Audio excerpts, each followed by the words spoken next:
join in with us from there. All right. Okay. Well.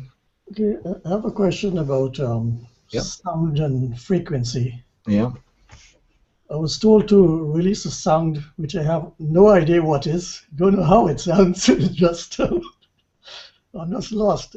Apparently, that anyone that comes close into this sphere of influence will be touched in their spirit, and they probably get physical healing as well. So Yeah. Yeah, I've done that lots of times, as God told me to do it. Again, the same with you. It's almost like, well, what am I doing? Well, your spirit is releasing a heavenly frequency, sound, vibration, whatever you want to put it, wavelength, that is released from that realm into this realm, and people's spirits connect with it. You know, that's really what happens. When I've released, a light and different things, that's all I did. I released a light. I released a blue light. I didn't try and analyze it, work out what wavelength or frequency of light it was, what color blue. It was just a simple thing. I release a blue light, and then people started testifying that they'd experienced engaging that blue light. So I think it's as simple as that. It's the spiritual dimension that it engages into, not the physical one. So we're not looking at a physical vibration as much as a frequency or wavelength that the spirit can pick up, rather than one that our eyes can see or our ears can hear in a natural realm. And there's so many more wavelengths of light than our physical body can detect. Obviously, we've built detectors to detect X-rays and microwaves and all the other different wavelengths and frequencies. I think the longer the wavelength, the shorter the frequency, I think it goes. Our body can detect angelic frequencies, in terms of, and then we can begin to tune into them in our spirit and see them and engage them. Yeah, it's that type of thing. And I think God is wanting us to release sounds, lights, to engage people. I'm issuing that sound into the wilderness all the time, just to see people respond, to be drawn to their destiny, drawn to their inheritance, come out of the wilderness and cross over into the fullness of what God has for people, which amounts to no more than making decrees and declarations and releasing sounds. And just like you're saying, I think you don't really need, unless God says something specific, then you don't need to be anything more specific than he says. And if that's release a frequency or a sound, that's it. I release a frequency and a sound. As simple as that. Is it just an act of faith? I don't say I release a frequency, I release a sound. Yeah. I mean, that's what I did. I mean, if it, in a sense, God gives you any more insight into it, then you just do whatever he shows you. I mean, it could be you're standing in the four faces of God and he wants you to roar like a lion. That could be something that he wants to do, but actually not necessarily. It's very much sort of the hearing the specific thing that he shows you to do. And I think that's the key on everything. We don't want to get into formalization of it. Just go with what your gut spirit instinct is. I mean, I think that's how I've learned to do things. Not try and understand before I do it, but do it so then I can understand. And that's borne fruit with me in my own life, because I think we are doing, I mean, it's like your spirit is in the realm of heaven and you're doing it. Your spirit actually isn't going to release a sound which is pressure waves in the air, is it? I mean, it's something which is in the spiritual realm that you're doing. And I find by decreeing things in that realm or releasing things in that realm, then it works. However way that gets transferred from that realm, whether it comes through 0 point energy and comes out into the atmosphere, that people can pick up with their spirits. I think there's lots of ways it could happen. But in a sense, when we are connected to the spheres of governmental influence that we carry, then it's going to come through that gateway in some way, whether it's coming through the gateway of our own being when we're here as part of the river of life and the frequency that we emanate around ourselves. I'm practicing every day to expand the sphere that my spirit has boundaries around, and I call into that, and I release the river of life to flow into that every day. So I'm sort of seeing that there are different ways you can be in heaven and open up an everlasting door and release a sound. I mean, you could be in heaven and you're the gateway there for it to flow into the spheres that your mountains cover. I mean, I think there's lots of different ways that these things can take place. In some ways, sometimes people might want to know, and therefore, I'm sure, if I ask God to show me, he'll give me a few instances of how I can help people engage. But generally, it's not trying to analyze it or overanalyze it, just do it. And the results of what you do are God's. It's not our responsibility for the outworking of what we do or how people respond to it. That's their responsibility, and God's responsibility for, his purpose in it. A lot of our thing is to be obedient. If we start legislating things and we feel to make legislation that authorizes this, then that might give some more insight into what we do. I don't know, but certainly plenty of opportunity to practice having a go at this stuff. That's for sure. I'm sure looking back in a few years' time, we'll look back thinking, oh right, yeah, I remember those days when I was sort of understanding about how this stuff works, and we will be in a different place and maturity and probably functioning in a different way. But right now I think it's quite sufficient just to do whatever God says, and it will outwork. Yeah. I was showing something about the Apostle Peter where it says that his shadow healed people. Actually, it wasn't his shadow, it's just he came under his frequency, anyone around him. Yeah, definitely. I would see that. You see, they had to write something that they understood, So, a shadow can't form without light, on behind the person to create the shadow. And it's the same thing in a sense. Everything has to flow through us to come out of us. So in essence, they were just trying to use something as a description to help people connect in the limited scientific perspective that they had at the time. It wasn't an actual shadow, but it was certainly an emanating of something around him that touched people, that they were willing to bring people out just to come close enough to him to see that frequency of healing and health touch people. So I think the same thing is like, okay, what happened when Paul laid his hands on handkerchiefs and aprons and things, and then they took them? There was something obviously that was imparted. What was imparted? A frequency, a vibration that then was touching them. We would say the anointing. Well, what is the anointing? The anointing is just something connecting to form power, and power is a frequency vibrating at a certain rate.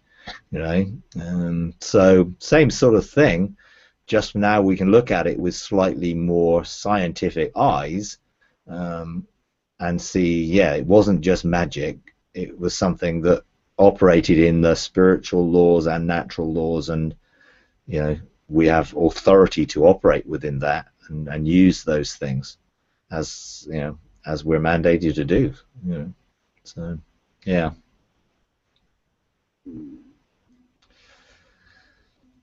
Okay. All right. Has anyone else got anything they want to ask or share today?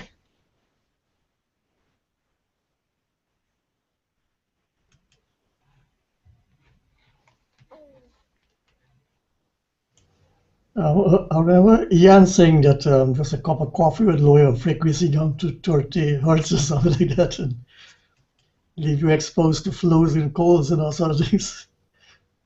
Well, yeah, I think there is a sense of frequency that our body is supposed to operate at a particular frequency, and the organs in our body are supposed to operate in particular frequencies, and they may be minute changes individually from other people, um, but I think those frequencies can be lowered by environmental factors. They can be lowered by what we say. They can be lowered, I think, in different ways. Some people say coffee and things like that lowers people's frequency. I personally don't drink coffee or tea or any hot drinks. I just never liked them, so I've never really had a problem with any of those things, to be honest. So for me, it's never been an issue. But I know some people say they feel a difference when they drink coffee. Now, I guess you're getting a physical boost of caffeine, which may have a negative impact in other ways. I don't know. I mean, I think some of these, if essential oils and fragrances and things can carry a higher frequency, then there may be some chemicals or substances which carry a low frequency. Um, I think, yeah, I mean, that's something which I think we just have to be open for revelation about. You know, I believe that we should be having authority to control the frequency in which we vibrate.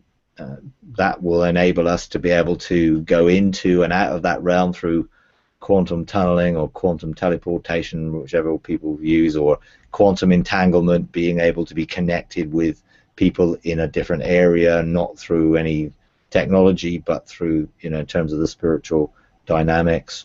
I think there's a lot of things that Jesus did because he had he understood how his body interacted with the spiritual realm, and how we can go in and out of that realm by engaging the right frequency, or bringing our, in a sense, all the atoms of particles of our being into that realm and back out again on the other side. Jesus, when he walked through people, when he essentially hid and disappeared and that type of thing, the whole group of the disciples in the boat on the Sea of Galilee instantly were on the other side of the lake, having him stilled the storm. So he was able to transport a whole boat with all the people in it, onto the other side of the lake in an instant, by taking them out of the natural phase and into the spiritual and back out again in an instant. Because, of course, operates in that realm faster than it does here in terms of the speed of light. Therefore, it appears to be instant when you begin to engage, these things. So I think there's more for us to understand, and understand how we can apply that. I think in both understanding how we should be able to operate in the spiritual laws that have supersede the natural laws. So, to levitate in the air if that needs to be possible, or, to walk through a door. Jesus walked through, obviously, the walls to get into the upper room. Those are things that, I know how to do. I have no call to do them as of yet, so I don't just do them as party tricks. I know that we need to control the vibrational frequency. Jesus told me that when he walked on water, he controlled the frequency that the water was vibrating at, so it became solid rather than liquid. He understood the full science of it all.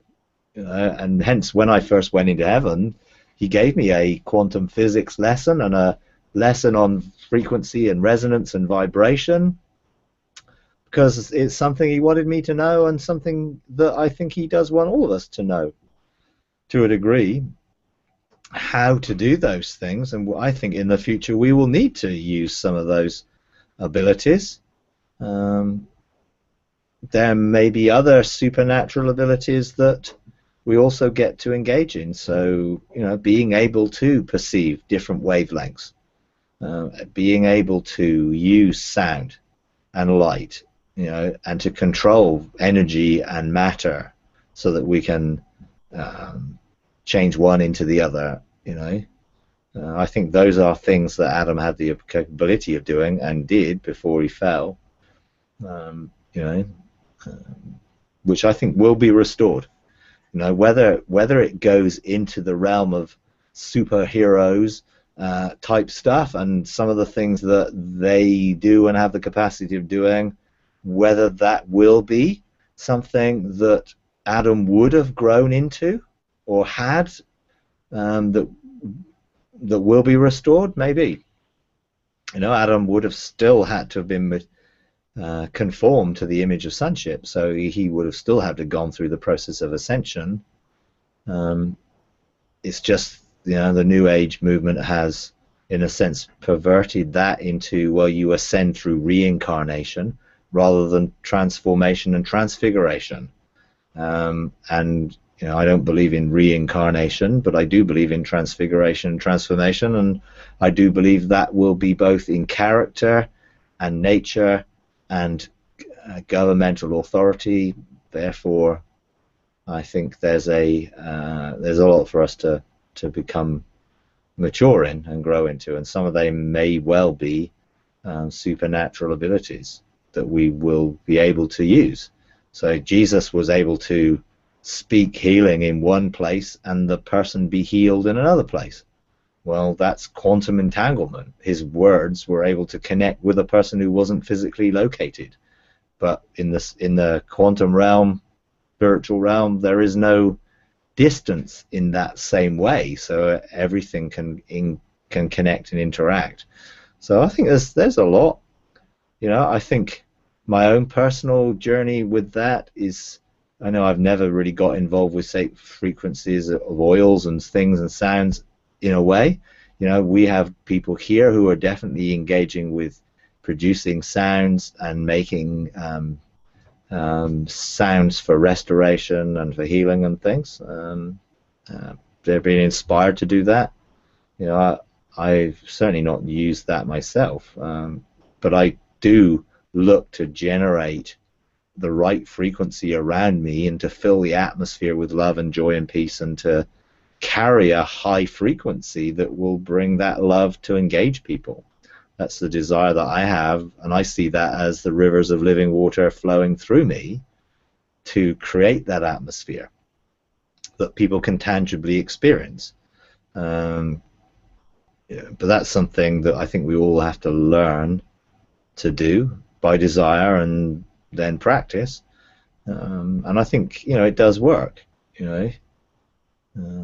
And then when you then start to go further, and then begin to expand the boundaries of where your government is encountered, we must have the limitations that our natural mind puts on us because of the way it's lived for most of our lives removed, so that we're not limited by physical location in the same way. I extend the boundaries of my spirit around my body, around my family and my home and all I'm a steward of, and that is widespread over the country. So it isn't just a physical thing.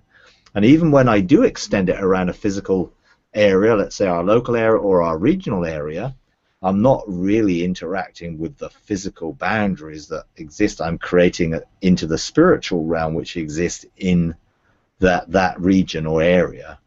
But yeah, I mean, it's an interesting subject, and some people are pursuing it down the technology route, some people down the natural remedies route, if you like, using essential oils, some people through music and through sound generation. Personally, I look to do it through generating a resonance with the light of God and the frequency of God that will release love, joy, and peace through the rivers of living water flowing out of the heavenly realm. That's the way I've felt led to do it. And I'm not saying any of the other ways are in any way wrong. They're just what I guess people are being led to engage in. So is this two ways For example, when you expand your spirit, you also get feedback of what's in the atmosphere. Yeah, that's really what I'm practicing doing. Becoming sensitive to the atmosphere that I have authority in. And again, it depends what the mandates in those particular areas are to what information you get tuned into. So yeah, my own personal family scenario, I have a different level of governmental authority into that realm, and therefore I can tune into people because my family are people within that realm. I wouldn't presume to do that in the region. My regional remit is to help establish government. So what I'm looking to do in expanding my thing is to call for government and to release sounds that people will respond to find blueprints or mandates from heaven, or to find open heavens engaging them.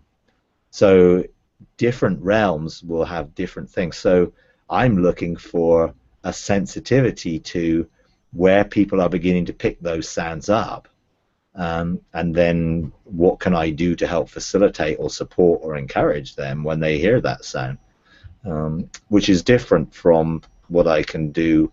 I never presume to try and read people's minds or try and engage in their personal space.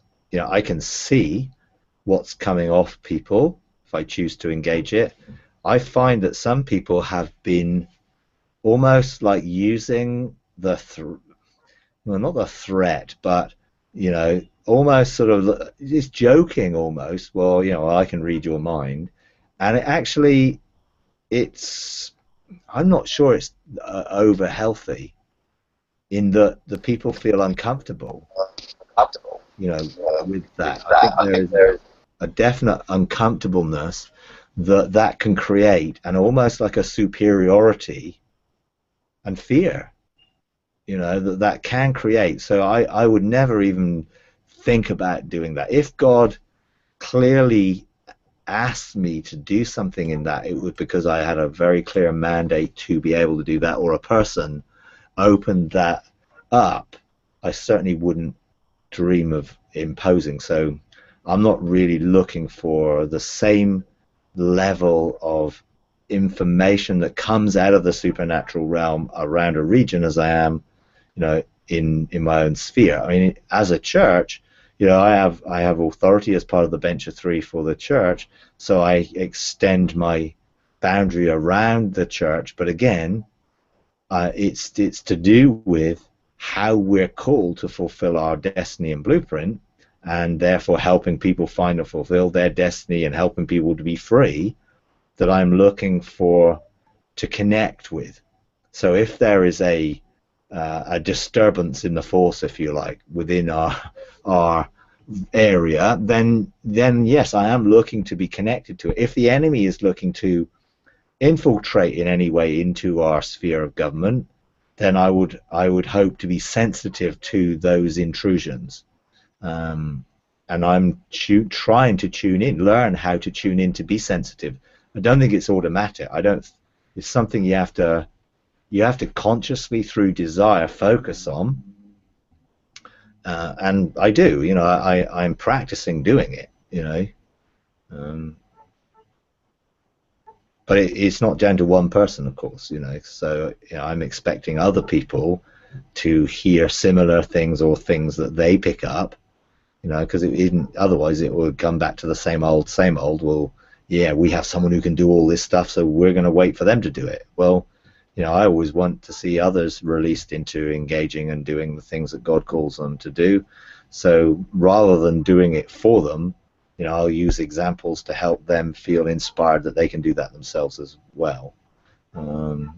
So it is very much a learning process of growing and becoming sensitive. And you only really have this governmental sphere towards that which you carry in your heart.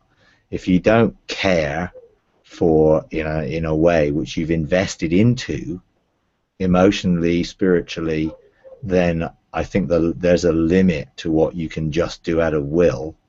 I think you have to carry things and have God's desire for those things within your own heart, that gives you the degree of authority that I believe God does want us to have. And I don't think that's going to come without a cost, to develop that. If I'm going to carry something in my heart, I have to create that desire through engagement and meditation and interaction with it, seeking God around it, engaging God around it, so that then I am carrying something towards that which does release authority. I think some people want authority without the cost of developing that authority for particular areas. And again, if I do not operate in love, then there's a limit, hopefully a limit, because I don't want people operating outside of love, because it's love which is the empowerment for the kingdom. So I want to see, let's say, our ecclesia grow and multiply in fruitfulness and blessing. I want to see every person coming into their destiny because I love them. I do it because actually I carry them in my heart and have a desire for their well-being and blessing, and I want the best for them. I'm not responsible for every single person. That they're all responsible for their own lives, but in any way that I can demonstrate love and feel that love and want them to act by making decrees and declarations and blessing and releasing blessing into that sphere that they can embrace, then I certainly do. And I think in anything, in our region, I've invested into our region, over many, many years. God called me to stay in this region when, more than that. When I first started work in 1976, very quickly God said, I don't want you to make a career out of this. Because to get a career in the what I was in terms of biochemistry in hospital laboratories, you had to move around the country to sort of get on the promotion ladder. And very early on, God said, I don't want you to do that, so don't bother going for higher exams and all this stuff. Well, God blessed me through it, and I actually did sort of advance in that, but I didn't have to move. And very clearly, because he wanted me to stay in this region.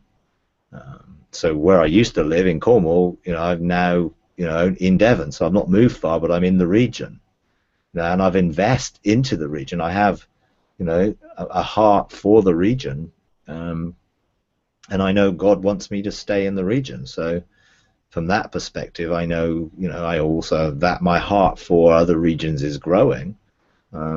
But there's something that I have invested, and therefore I carry in my heart for this region, which gives me some degree of authority to bless. And that's what the whole authority is. It's to bless. I have authority to release God's blessing. I don't have authority to control the region. It's like, I want to see God's blessing, God's purpose, his kingdom established in our region, so that then can expand and grow. And I do want to see, the whole nation operating in a sense that represents God's kingdom. And, I want to see the perimeter of our nation established. I want to see benches of three and government established in our nation, in our cities, and in various aspects of our nation, simply because, I have a heart for that. But I would say that my heart for that is not as strong for the whole nation as it is for the Southwest, because that's where the limit of my expanding my spirit has got to. I've not felt to push it beyond our region at the moment. If God calls me to expand it around the nation, then the desire of my heart for the nation will increase, I'm sure. Because that's what happens. As I set the desire of my heart towards something, then my heart changes towards it, and God then motivates my heart and moves me to respond differently to what I would before, and then gives me greater authority. Most people would have no idea of the authority I carry, because it's not something that I need to show people it's a heavenly authority, not an earthly one. I'm not looking to set up some hierarchy. When we gathered the Southwest region, we just had a Southwest regional gathering on Saturday. When we first gathered, we made it really clear.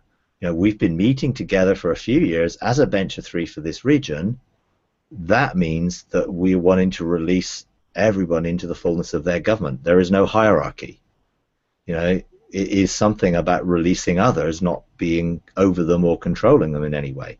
And we had to make that really clear at the beginning, that this wasn't to establish some sort of covering for our region.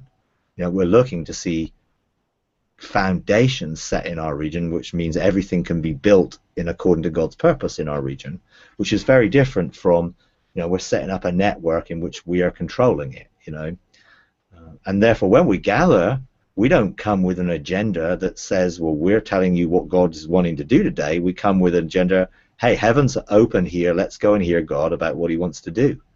What's he showing people here? What's going on in the spiritual realm? Which is what we did. So it's all encouraging everybody to participate, not just the so-called experts. I'm here to help facilitate in any way I possibly can by walking alongside people.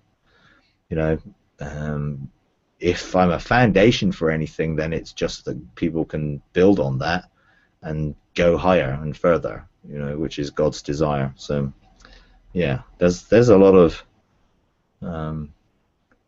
there's still a lot of empire building that goes on. What happened was, I was praying a few things about over London and the southeast, and I was told to stop praying. Just expand yourself and take authority and practice and decrease and things like that. So yeah. I mean I don't pray at all. Like, oh God, will you do this? Will you? I mean, I talk to God. I tell him how much I love him. He tells me how much he loves me. We have a relationship. When it comes to governmental things, I use my authority to decree and declare and bring order. I don't ask God to do something that he's told me to do.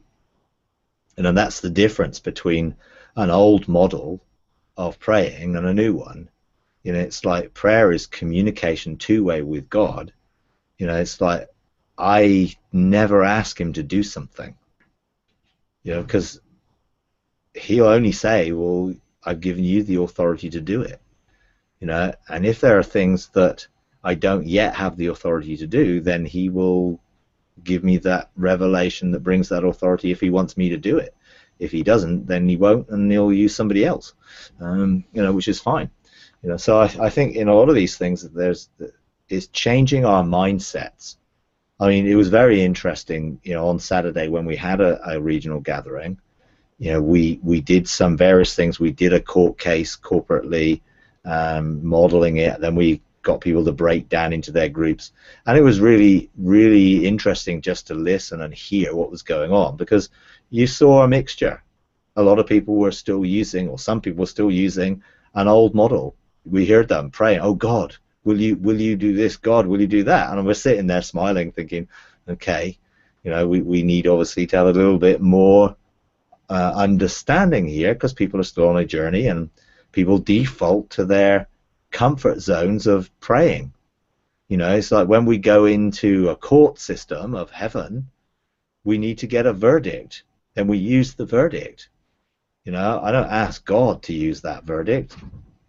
I have authority to use the verdict that we got in the court.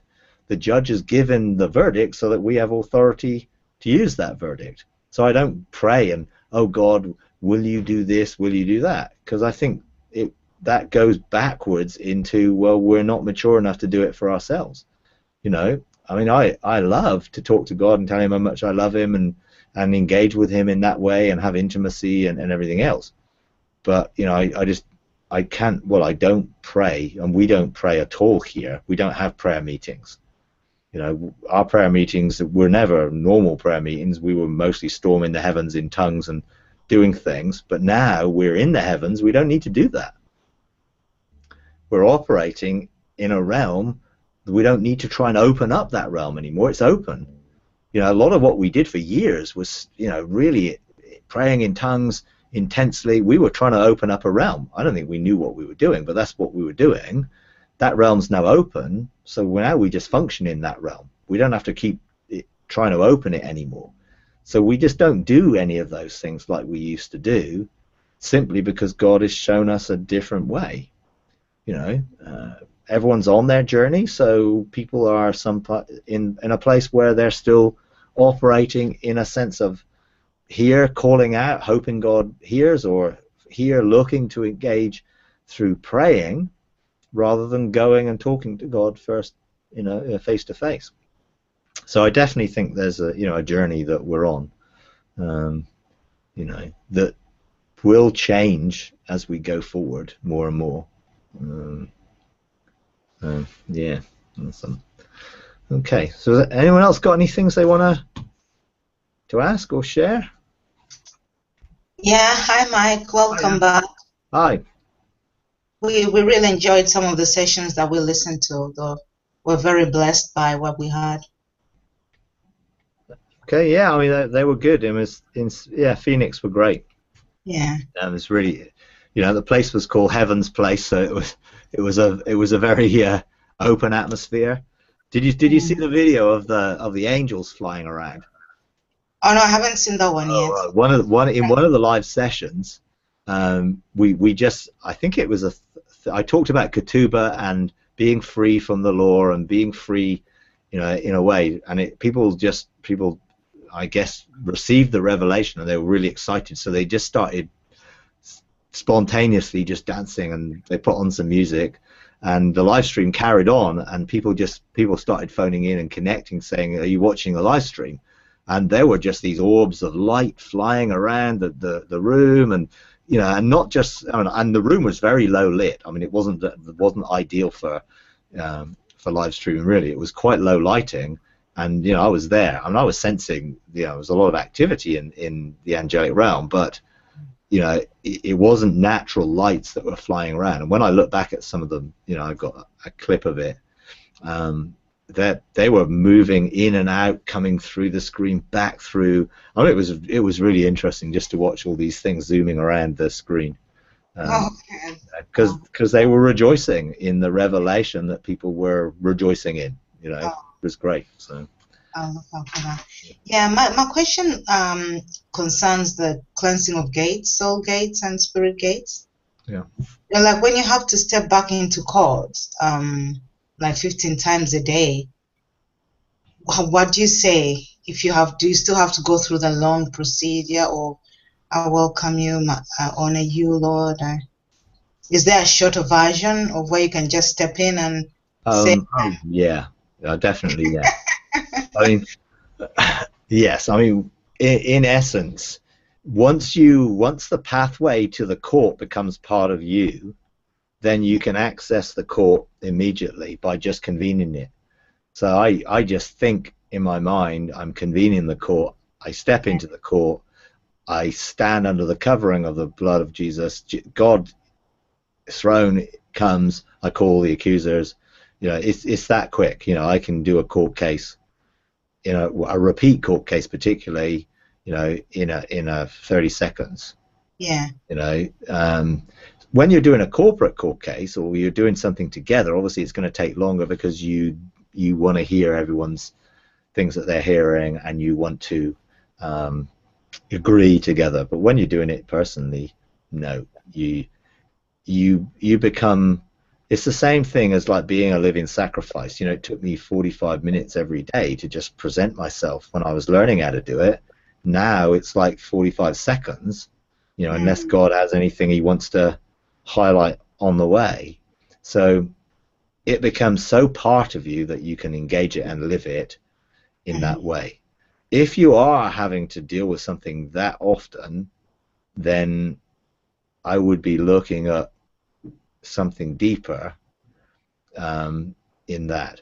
You know, if you have a verdict against a familiar spirit, let's say you have a familiar spirit sitting outside of your spirit gates that you want to remove, so that the flow from your spirit can flow through into your soul more effectively, and that's a particular mindset or belief system that you're struggling with, it shouldn't take that long.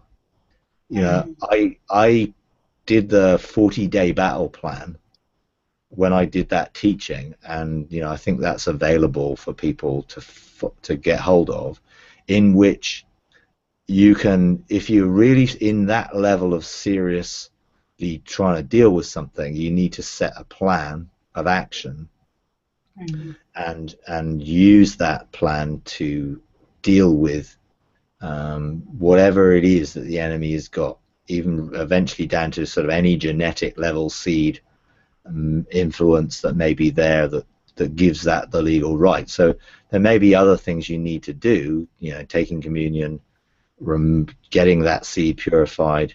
If it's a mindset thing of a thing where the enemy's putting thoughts into your mind, you know, I did do a day where I took the thing deliberately back into court so I could expose it to God's judgment. It never happened again, you know. But now I know my authority. Generally, things don't get in contempt of court when I do a court case, because they know I'm going to react in a way of, hey, you know, I'm taking you back before the judge and you're going to get a stronger sentence, if you like, on you. So some of it comes down to authority. You need to know the authority you have in the court, and you need to know the authority of the court to operate in that, in a governmental way. While people are practicing, you know, that authority grows through the practice, and eventually you find that the authority that you operate in the court is a higher level. Once, you know, as you're dealing with your gates and cleansing the different gates, and my gates are now, I've been open for a long time, so you know, I don't need to go through the process of opening them. They are open. The only gate I open every day is the first love gate, and then I release the flow that comes through that to go through all my gates to create an atmosphere around me. So occasionally, if I sense anything, I may do a checkup on a gateway to see if there's anything that may have been looking to block that, or anything, but generally it's just everything becomes shorter and quicker because it becomes part of your life. You know, you don't then have to think about it so much as just be it, and that then everything functions in a unison way. It's like my spirit and soul now function together in unison. I don't have to think about it. I don't have to try and separate it. They are now integrated and connected, even though they may be separated from, in a sense, from where they are. You know, my spirit is in the realm of heaven, my soul is within me, operating now with you, but my spirit is connected and flowing from heaven to my soul, to you, because I'm totally connected and integrated, if not operating in different dimensions. It's not that I'm separated, I'm just functioning in dual realms. And ultimately we may need to learn how to function in multi-realms, multi-dimensional realms, but certainly at the moment dual realms is enough to be probably getting on with and learning how to operate in. So yeah. So do you say, I step back into court because the spirit has broken the verdict, or what do you say? I'm coming back for concept of court, or? Yeah, I mean, I would if a spirit, a familiar spirit that you're looking to deal with, breaks the verdict, you have to be free and to stop engaging your mind or trying to, you know, bring you back into the same old patterns of mind or behavior. Then yeah, I would call for convene the court. I would call that back, and I would ask the judge to deal with the contempt of court. I don't deal. It's not for me. You know, I'm not dealing with it. You know, it's the judge deals with the verdict. I just need to make sure that I know and I'm living according to the verdict. The judge will deal with any contempt of court. Ultimately, he has the power, just like a natural judge, to incarcerate someone for contempt without charge. And if they don't in a natural sense, if they don't um, agree to the conditions of that, then they can be locked up for a long time. And but ultimately, demonic spirits do not want to be incarcerated and locked up. They want to be free to wander around, engaging people and influencing people. So, when Jesus dealt with Legion, their response was, don't send us to the abyss. Let us go into those pigs. To which Jesus dealt with them in that way because he had regard for the person. So it's not like, okay, we need to agree that demons go into pigs or animals, and that's just not the point of the story. Jesus actually had regard to the person, therefore he wanted the person in his right mind as quickly as possible, and he had been looking to deal with that, and they were not just going by command. So there was obviously some deeper things there that he was dealing with, and eventually in identifying them, then he dealt with them, and his concern was not for the demons but for the person, and that's why he dealt with that. But there is the possibility to incarcerate, and we know that there are a whole lot of angels who left their first estate who are locked up in Tartarus, chained and unable to function in this realm, and no other demons want to go back to there and be blocked.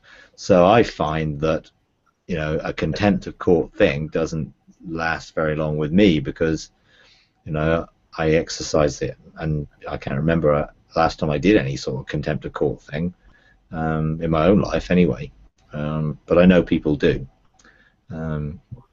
because just dealing with a familiar spirit is only part of the process. You can get rid of the familiar spirit, but if you don't fill that with the revelation and the truth, then it's just like having an empty space that invites something back into. So in terms of deliverance, I would never deliver anybody now unless I knew that they had the truth to go and re-engage and fill that area of their life. Otherwise, I think it's dangerous, to just invite people to go, hey, I'm going to cast this demon out of you, then go away and everything's going to be wonderful. Well, it's more than that. Jesus said, when a house is swept clean, if it's not occupied, then 7 worse can come back. So I believe that it's important that people occupy their house in a sense, which is being filled with the truth and the revelation of who they are, their identity, their authority, their position of government. That's what's going to enable them to function through those gateways, because you know who you are and your authority in it. So, yeah. Thank you so much. All right. Okay. Hi, Mike. Oh, yeah. Yeah. Welcome back. Sorry, came late. I just want to ask about the pattern of the tabernacle, because I love tabernacle so much, and I love to go through the pattern and the symbols, to just go with living sacrifice, all that stuff, because it gives me a sense of like a routine. It's not a religious thing, but I'm able to function, that way. But when I look at what you have written in the Freedom Act, that says that the altar is there, but not the bronze altar where Israel used to offer sacrifice. Jesus was offered on that sacrifice once and for all.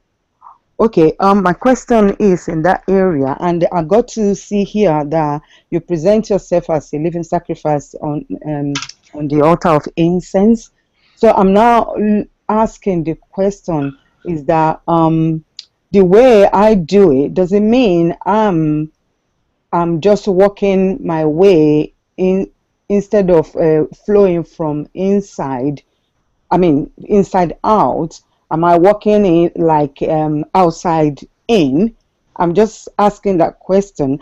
And where exactly, with the symbol that I'm meant to present myself, as a living sacrifice. Yes. Because, I follow those symbols and I know what they represent.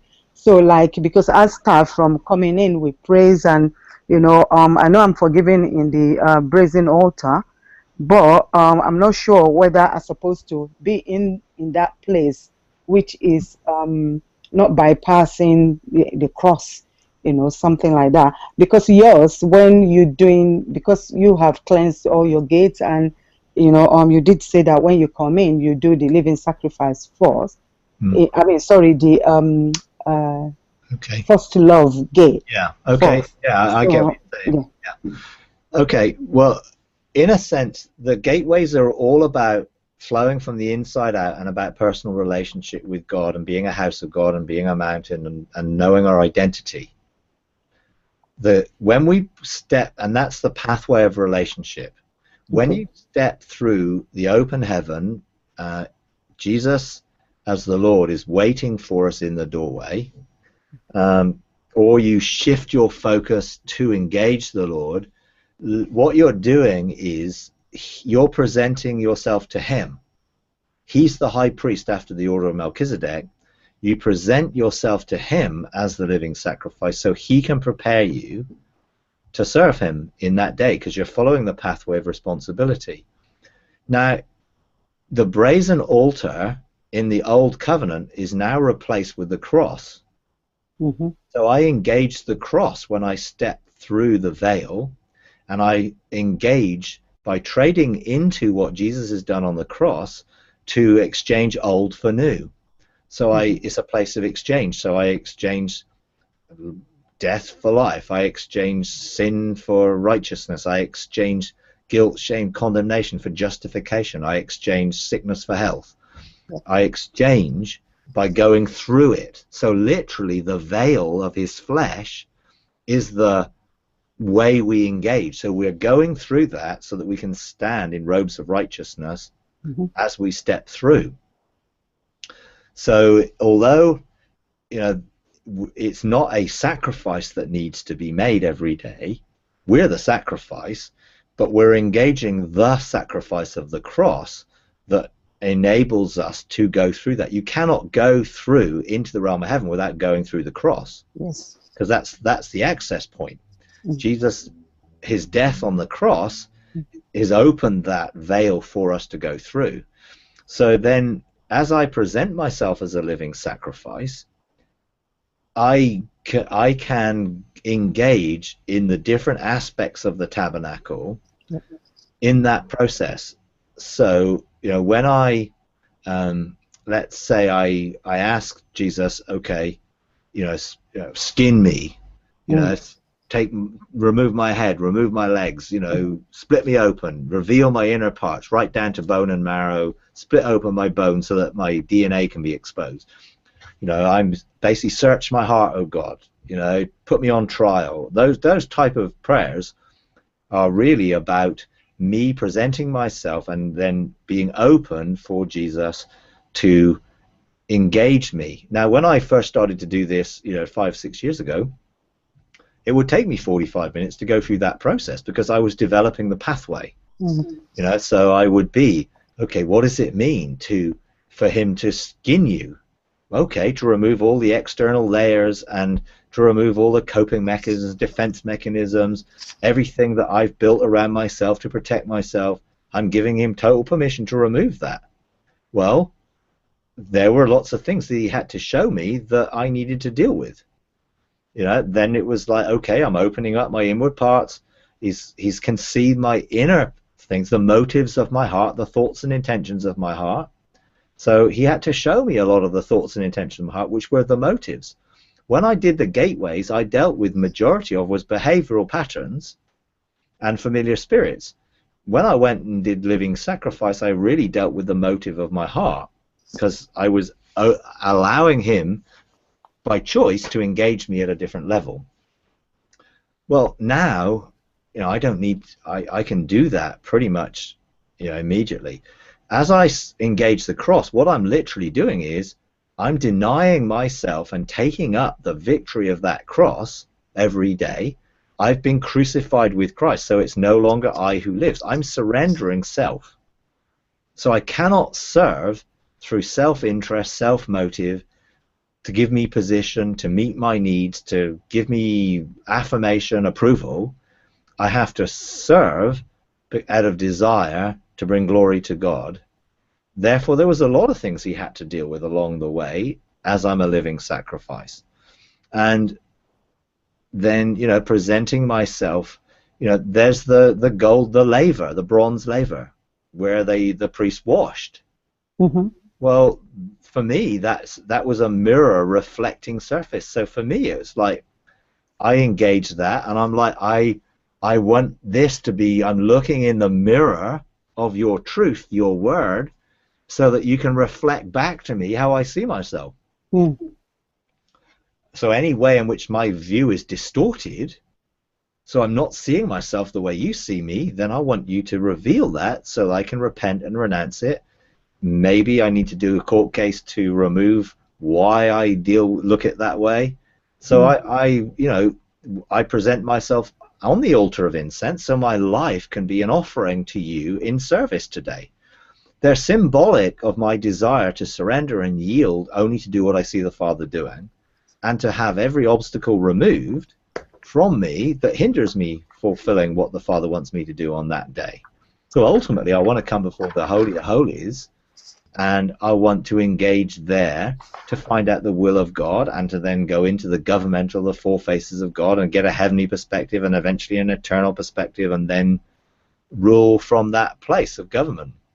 But the process, my head needs to be removed so that he's my head, and therefore he can place his government on my shoulders, as in Isaiah chapter 9. I want my legs removed so that I'm not walking according to my own path, but I'm going to only walk the path that he sets me. So they're symbolic of my daily relationship with God in government, so to serve him and outwork that government from a heavenly perspective. And now that pathway is so part of me that I can do that really quickly. But it took me a long time to be able to get to that point where now, any of those places are engageable, but the purpose of it is not the process as much as his will and purpose and my mandate for the day. So I don't want to get caught up in the process without ever getting to the point of, and I'm here to serve you. So now together we work together. So, if Galatians 2:20, I am crucified with Christ. It's no longer I who lives, but Christ lives in me. And then it says, now the life I live in this body, I live by the faith of the Son of God who loved me and gave himself up for me. So I am living, but it's not self that's living. It's me in union with Christ and being one spirit with him that's living. So then I can then begin to see, what is it that I'm called to do today to serve you, having already established the relational pathway in my life. Very, very rarely do I ever go and jump into the pathway of responsibility without having established the relationship first. Because the relationship leads to the responsibility. Yes. Therefore, I'm not going to try and do responsible things out of the motive that will give me my identity. Okay. My identity in relationship will release what I'm supposed to do. So it's a journey that you develop. The pathways of that journey become in a sense ingrained into you. You can just tread them a lot quicker. So in a sense, you are going outside into the realms of heaven, into a deeper place by levels of surrender into the Holy of Holies. Whereas the relationship pathway is flowing from the inside out when you invite God to fill your spirit with his presence and you accept him being on the throne of your life. then that can flow from inside out, and you can access heaven in the garden and the relationship of that pathway through that relationship. So there's a lot of difference between the two pathways, but they complement each other. Yeah, I thought as much because I just glimpsed and I said, "Oh, is this inside out or outward in?" So because I do engage also the step in the river of life, along the line as I was. It depends on the way the Holy Spirit leads me, and I really love that pathway going into the river of life to cleanse and wash and go to the garden and stuff like that. I just want to establish that I'm doing the right thing. Oh, sure, yeah, no problem. And you have to develop it in your own pathway, in your own way. So for me, the symbols that you engage with within the tabernacle may be different for you, because God may use, say, the candlestick to bring light into your life and bring light into your heart. He may want you to engage with a table of bread and you take communion there. Yes. I mean, there's all sorts for me, those were never really strong focuses, because that's not how he led me. But I was more focused eventually to engage the altar of incense and then to engage the Holy Holies, having it been him as the high priest preparing me for service. So he did that the way he did it with me. He'll probably do it slightly differently with you and other people, and that's why you must develop your own pathway. Because your pathway can't be wrong for you. It will be wrong for me if I try to copy your pathway without having developed my own. That's the key. My pathways and my testimony is just an example for you to make your own and find your own. It's not to be copied religiously as a formula. It's an entrance point into relationship, so that then you can then develop that for yourself. And that's why everything is slightly different with different people. So thank you so much. That explains it. All right, you're welcome. Okay. All right. Anything else? We've got a few minutes left, maybe. If anyone wants to ask anything burning that they want to ask or share. Okay. Yeah. Anyone who's not said answered anything before, that will be good, because just give anyone else a chance if they've not asked anything. Okay. So can I go then? Yeah. Sorry, Agnes. Mike, I'm looking at the seven spirits at the moment, and I'm looking at where it says that Jesus came into the fullness of the seven spirits, and I guess my question is really, I feel like I've engaged all seven, and different points I did one at a time, and I guess I want to know what it would look like when one comes into the fullness of. Yes. Okay, I understand what you're saying. I mean, it's very difficult to look at that, because you're looking into maturity, and you can't really understand maturity until you become mature. So it's an ongoing process where I don't think you ever get to a point where you don't need ongoing discipleship and help in growing into maturity. If you think of Jesus's personal life, he, at the age of 12, when he took the sort of the temple and started teaching in the temple at 12, and I must be about my Father's business, he then went on for another 18 years in his earthly father's business, which gave him the time to continue being prepared for the ministry of the last 3.5 years of his life. So that was 18 years of ongoing engagement in understanding who he was and what his purpose was for the time of his maturity, which was when he was released into his earthly ministry. And it says he grew in wisdom with God and man. So there's a sense where that process was ongoing with him. It talks about him saying, that the enemy has nothing in him, and he operates in the fullness of the Spirit. I think this is an ongoing relational maturing, in that there are levels of growth that will take you into having charge of the house, having charge of the courts, having access to stand in different assemblies and councils of God, being given different mantles, different crowns of authority in different realms. So the process will take you into greater levels of authority, and the character and nature of that will mature as you grow in intimacy with God. So the seven spirits of God are there to help you with your positions of governmental authority, who you are in a governmental way. I don't engage them in sense of intimacy with my own personal growth in God. I engage God himself for that, and even with wisdom is there to help us rule and govern. The character of God and his nature and all those aspects I get when I engage him personally.